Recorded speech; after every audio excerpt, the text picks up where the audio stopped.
With President Trump drawing substantially negative media scrutiny this week, joining us now from North Carolina is Bill Bennett, the veteran author and government official, host of the Bill Bennett podcast on iTunes, and a Fox News contributor. And Bill, you've served in White House and cabinet jobs in the Reagan and first Bush administration. So when you read these stories saying President Trump is publicly and improperly pressuring his attorney general to investigate Democrats, do these critics in the media have a point?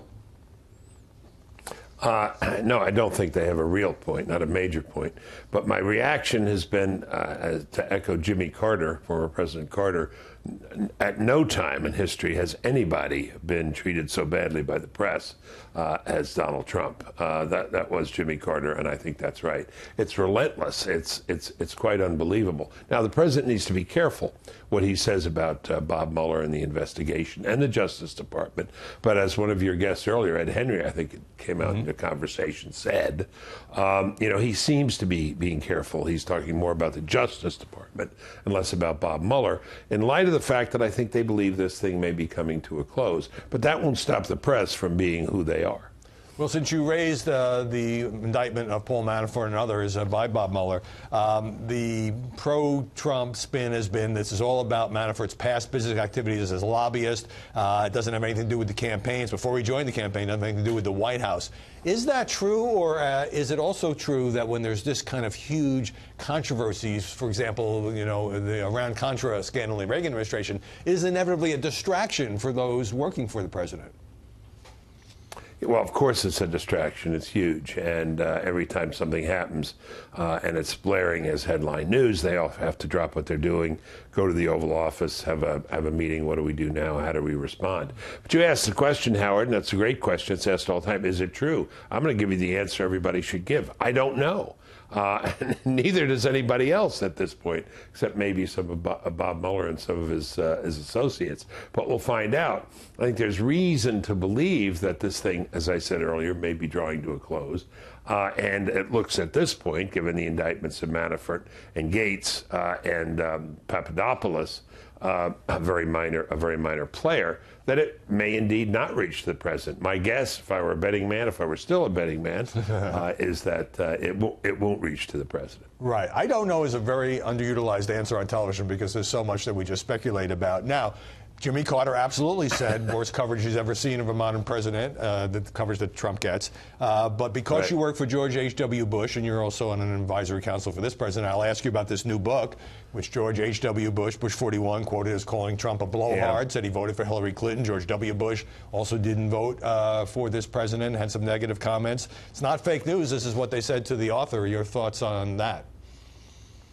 I think it was most inappropriate of the two presidents, both of whom I like very much. I revere George H.W. Bush. He was a wonderful boss, and I very much enjoyed serving him. But these guys shouldn't have done that. Look, the simple answer is, where were they during Obama? For Pete's sakes, 8 years of Obama, in my view, taking down the country, certainly taking the country downhill.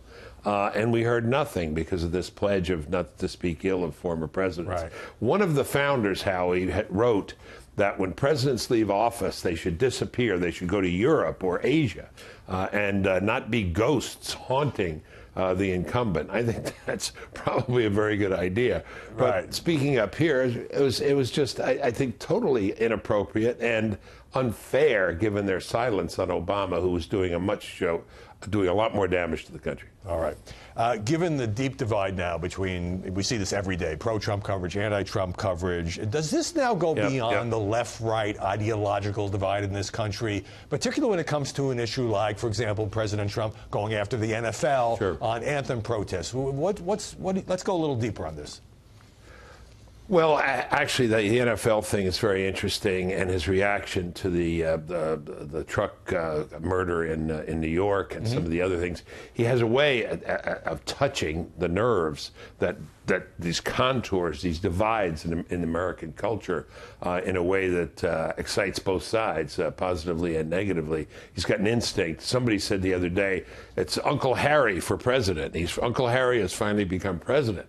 The guy who comes to Thanksgiving dinner dinner and says, I'm going to tell you what's wrong with this country.